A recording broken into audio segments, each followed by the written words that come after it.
Welcome to Extra Extra. I'm Jane Stevenson for Sun Media. Well, folks, J. Rowe, as I like to call Jennifer Lopez, and Alex Rodriguez are really no more. After announcing in March that they were trying to figure some things out between them, they have now officially broken off their engagement. The couple is going that extra step in maturity, saying they're going to remain friends and stay involved in each other's businesses, whatever that means. The couple got engaged initially on March 2019, had to delay their nuptials twice due to COVID, and they even went through couples therapy, but alas, it was not to be. Well, you wanted a gay bachelor, folks, you got a gay bachelor. Colton Underwood came out yesterday on a very much hyped interview on ABC News. You may recall that Colton was very famous for literally jumping over a fence during season 23 of The Bachelor. He was also known as the Virgin Bachelor. Now I think we know why. Basically, he said he was running from himself for a long time and he now feels very comfortable about coming out. Needless to say, probably the most surprised is his ex-girlfriend, Cassie Randolph, who he actually gave a rose to on his season of The Bachelor. They never got engaged. They did have a relationship that ended quite badly with her filing a restraining order against him. Apparently, allegedly, he went as far as to putting a tracking device on her car. I'm not sure what all that was about now, but it seems like a lot of fuss about nothing. And also, Colton has said he's going to document his coming out journey on a new show. So there's still that to look forward to if you're interested in what's going on with his life now. And newsflash, you can actually find out what is happening in Colton's life now. He's currently filming for Netflix a special about coming out, and his gay guide is none other than Olympian skier Gus Kenworthy.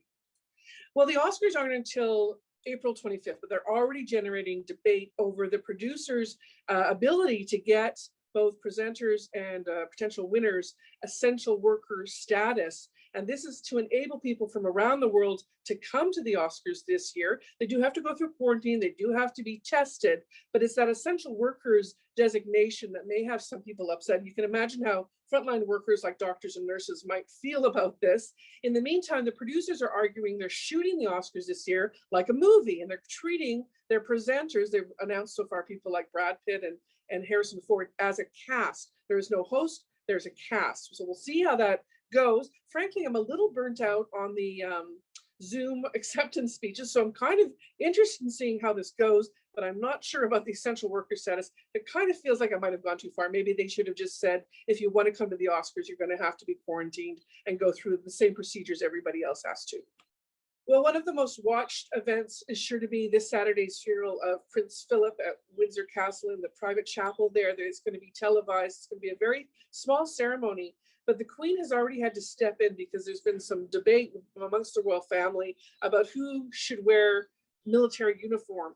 Both Prince Andrew and Prince Harry, arguably the most controversial members of that family, are also the two that actually served in the military. They both wanted to wear military uniforms. Andrew, of course, stepped away from royal life after his association with convicted pedophile Jeffrey Epstein. And of course, Prince Harry has left his royal duties and actually had to give up his military patronages after leaving the royal family and moving to Los Angeles with his wife Meghan and son Archie. There's arguments for and against this. I think the Queen is trying to keep controversy at a low level, so she has decreed everybody will wear morning suits. Some people have argued that certainly Prince Harry, who had a bounty on his head, was sought after by ISIS and served in Afghanistan, should be able to wear his military uniform.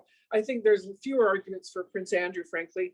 Let us know what you think about this, because it's an interesting issue. And the Queen, who's his, Prince Philip's wife of 74 years, I think she should have the final say. It is her husband who she's laying to rest, but it is an interesting debate about what people should and shouldn't be able to wear to funerals.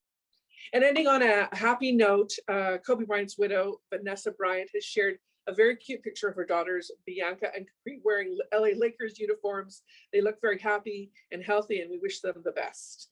Let us know what you think about all of these stories on Facebook and Twitter, and please subscribe to our YouTube channel.